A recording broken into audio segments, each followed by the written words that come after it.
Vamos a meternos hoy en un tema importante.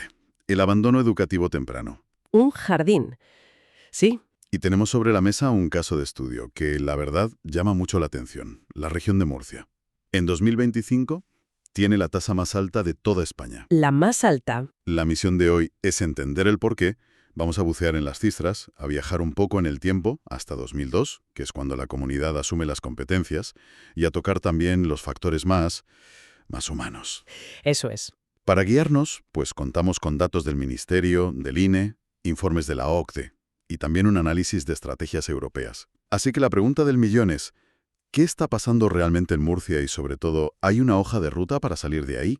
Pues mira, antes de nada creo que es vital dejar muy claro de qué hablamos con abandono temprano, porque no es simplemente dejar los estudios y ya está. Claro, hay una definición técnica. Exacto. La definición que sacó Europa se refiere al porcentaje de jóvenes entre 18 y 24 años que no ha conseguido un título de secundaria postobligatoria, o sea, ni bachillerato ni una FP de grado medio, Y que además no está estudiando. y que no está estudiando en nada en ese momento.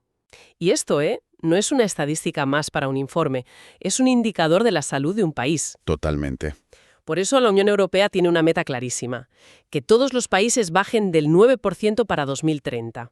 Es un objetivo de desarrollo, de calidad educativa y, como veremos, de igualdad de género. Vale, pues con las reglas del juego claras vamos a la foto fija, a los datos que duelen. A las cifras. La cifra de Murcia para 2025 es un 20,58%. Uf, Dicho así puede sonar abstracto, pero para hacerse una idea, 1 de cada 5 jóvenes murcianos está en esa situación. 1 de cada 5. Es tremendo. Ahora comparemos, que es cuando se ve la dimensión del problema. La media de España está en el 12,8%. 12,8. Son casi 8 puntos de diferencia, casi 8. Pero es que si levantamos la vista y miramos a nuestros socios europeos, el golpe es mayor. La media de la UE en 2024 era del 9,3. Más de 11 puntos por encima. Más de 11 puntos. De hecho, los datos de las fuentes nos dicen que la tasa de Murcia es la más alta de todos los países de la Unión Europea para los que hay cifras de 2024. Es que es un liderazgo del que nadie querría presumir. Desde luego. Exacto. La foto es preocupante. Pero lo que a mí me parece más revelador y hasta fascinante, si lo miras analíticamente, es la película, la tendencia. A ver, Si miramos la última década, vemos que Murcia ha mejorado, claro. Ha reducido su tasa a un ritmo de unos 0,6 puntos por año. que suena bien, ¿no? Estamos mejorando. Suena bien, pero si cogemos la calculadora, la cosa cambia. A este ritmo, y siendo optimistas, suponiendo que España y Europa se quedarán quietas, ¿Que no lo harán? que no lo harán, pues Murcia necesitaría 9 años solo para llegar a la media española de hoy y 15 años para alcanzar la media europea actual. 15 años. Para llegar a donde Europa está ahora, Exacto. que para entonces ya estará en otro sitio. O sea, vamos a cámara lenta. Exactamente. Y eso nos lleva a la pregunta clave que se desprende de los datos, que es el nudo de todo este asunto.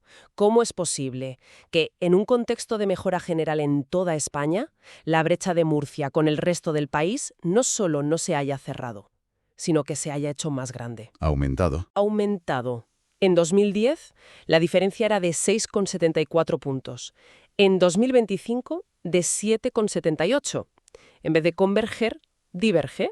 Ahí está el misterio a resolver. Y aquí es donde la cosa se pone interesante, porque para entender esa divergencia hay que mirar por el retrovisor.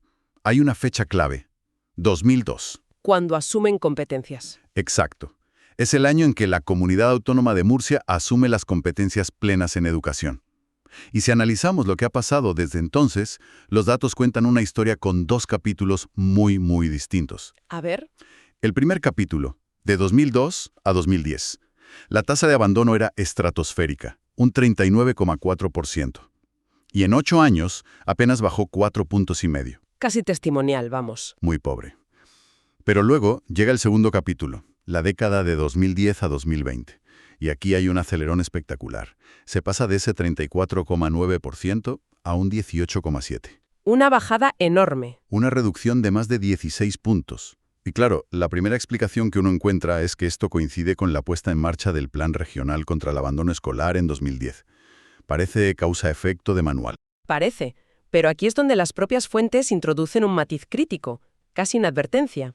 Ah, Al analizar las memorias y documentos públicos de ese plan regional, se descubre algo sorprendente. No hay datos públicos sobre la evaluación de su impacto. ¿cómo? No se publicaron cifras claras sobre la situación de partida de los centros donde se actuó, ni sobre los resultados concretos de las medidas. No sabemos qué funcionó, qué no, ni en qué grado. Espera, para que lo entienda bien. Me estás diciendo que se pone en marcha un gran plan regional contra el principal problema educativo de la comunidad. Y no podemos saber si las medidas concretas funcionaron porque no se publicaron datos de seguimiento. Eso es. Pero eso suena bastante grave, ¿no? Es como mínimo una carencia de transparencia en la evaluación de políticas públicas. Y nos deja con una duda fundamental. ¿A esa gran mejora de la década pasada se debió a la eficacia de ese plan o fue, pues, un efecto arrastre de la tendencia general de mejora en toda España? O la crisis económica, que también empujó a muchos a estudiar. También, porque si el plan hubiera sido tan exitoso, la lógica dice que la brecha con la media española debería haberse reducido. Y hemos visto que ha ocurrido justo lo contrario. Ha aumentado en más de un punto. Exacto. Es una pieza clave del puzzle. Y más allá de planes y cifras macro, la pregunta es, ¿a quién le rompe la vida este problema? Y aquí los datos son clarísimos. La brecha de género. Una brecha de género brutal. Como en el resto de España y Europa, los chicos abandonan más que las chicas. Pero lo de Murcia es de otra dimensión. Ojo este dato. La tasa de abandono en los hombres es del 26,57%. Altísima. Es que es más de 1 de cada 4. Para que lo visualicemos, en una clase cualquiera de 30 alumnos, de media, 8 de los chicos no van a terminar la secundaria postobligatoria ni van a seguir estudiando. Madre mía. El impacto que eso tiene en sus vidas y en el mercado laboral es tremendo, sobre todo si lo comparas con la tasa de las mujeres en España, que es del 9,5%, Rozando ya el objetivo europeo. rozando el objetivo. La diferencia es un abismo. Y este factor de género nos abre la puerta a otros elementos que los informes de la OCDE marcan en rojo como cruciales. Por ejemplo, El primero, y para mí el más potente, es la influencia del entorno familiar, concretamente el nivel educativo de la madre. Los datos son tozudos y consistentes desde 2002. a ver, La inmensa mayoría de jóvenes que abandonan los estudios tienen madres con un nivel de formación bajo. o sea que el problema no empieza en el instituto, sino una generación antes. Hablamos de un ciclo de desigualdad que se hereda directamente en casa, ¿no? Totalmente. Es un ascensor social que está roto en la planta baja y las probabilidades son demoledoras. Venga. Si la madre de un joven tiene estudios primarios o inferiores, la probabilidad de que ese joven abandone sus estudios es del 37,5%. ¡Wow! Si además es un chico, la probabilidad sube al 45%, casi la mitad. Casi la mitad. Ahora, la otra cara de la moneda. Si la madre tiene estudios superiores, la probabilidad se desploma hasta el 3,4%. Es más de 10 veces menos. Una diferencia brutal. Esto nos dice que la escuela lucha contra una inercia social muy poderosa. Y el otro factor que mencionan los documentos ligado a esto es el de la inmigración, Claro. donde se apunta que las barreras socioeconómicas, de idioma o las dificultades burocráticas pues actúan como un factor de riesgo añadido. Vale. El diagnóstico es demoledor. Una cifra récord en Europa, una brecha creciente con España, planes con resultados opacos y un problema que se ceba con los hombres y que se hereda de madres a hijos. Es el resumen, sí. Pero no hemos venido aquí solo a lamentarnos. La parte más importante de este análisis es ¿qué se puede hacer? ¿Qué dicen estos informes de la OCDE y de la Comisión Europea sobre cómo se le da la vuelta a esto? Pues lo primero que dejan claro es que no existe una bala de plata. Se necesita todo un ecosistema de medidas, actuando a la vez. No hay una solución mágica. Para nada. Las podemos agrupar en 3 grandes frentes de batalla. El primero es, obvio, pero fundamental, la prevención y la detección temprana. Apagar el fuego antes de que se extienda. Exacto. Y para eso, el informe de la red Eurídice, que es de la Comisión Europea, habla de los sistemas de alerta temprana. ¿Suena bien? Es algo muy lógico. Se trata de que los centros tengan un sistema para monitorizar de forma continua datos como las notas, sí, pero sobre todo las faltas de asistencia, los cambios de comportamiento. Para detectar quién está en riesgo antes de que tire la toalla. Mucho antes. Y poder intervenir. Lo increíble es que, según el informe, a pesar de que se sabe que funcionan, Solo 10 sistemas educativos en toda Europa los tienen bien implementados. ¿Solo 10? Solo 10. Y ligado a esto, la OCDE le da un tirón de orejas a España por algo básico. Todavía no tenemos una definición y una forma de medir el absentismo escolar que sea común para todo el territorio. Y sin medir bien un problema es imposible atajarlo. Imposible. Entendido. La alerta temprana es para detectar el humo, pero una vez que salta la alarma, ¿qué herramientas tienen los centros para apagar el incendio?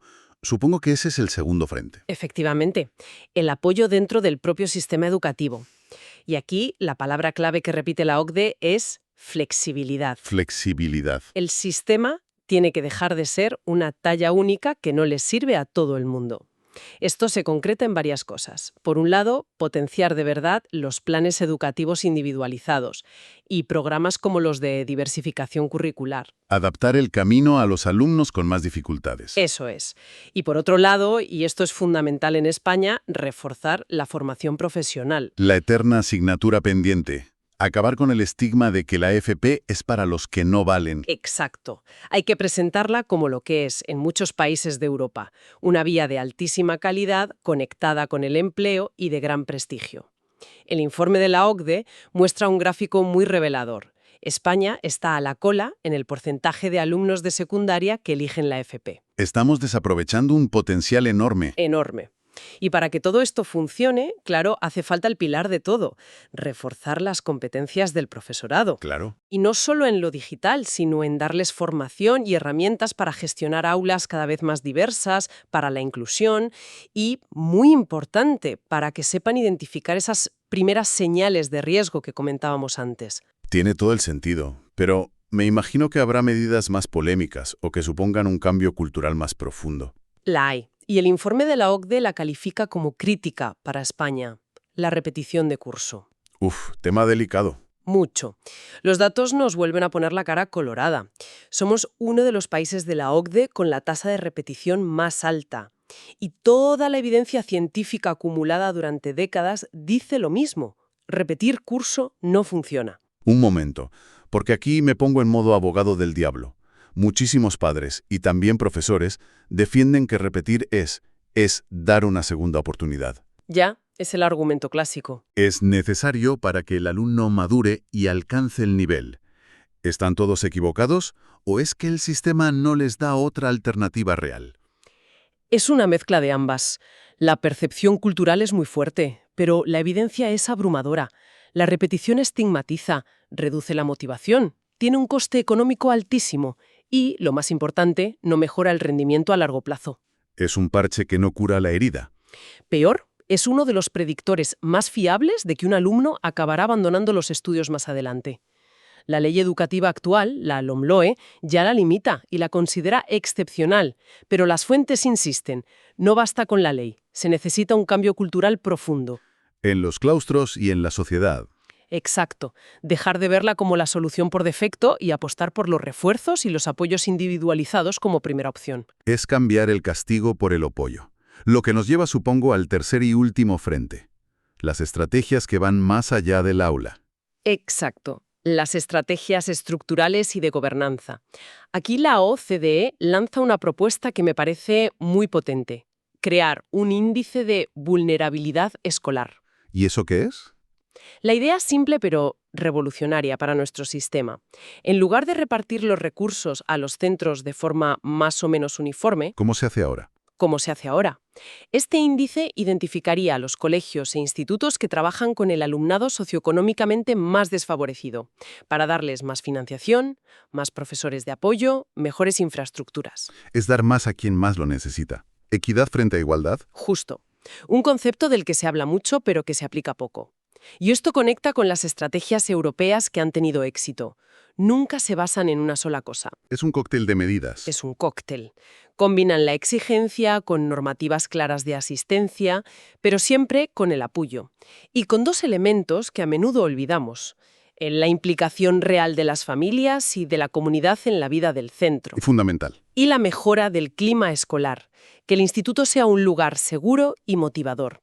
Y mencionan un área muy poco explorada en España, los horarios flexibles o las modalidades semipresenciales. Para alumnos con situaciones complicadas. Podrían ser una tabla de salvación para esos alumnos con situaciones familiares o laborales que ahora mismo el sistema simplemente los expulsa. Pues ya. Resumiendo el viaje, empezamos con una cifra alarmante en Murcia, la más alta de España y de la UE, que es la punta de un iceberg. Sin duda. Debajo encontramos una brecha con el resto del país que no para de crecer.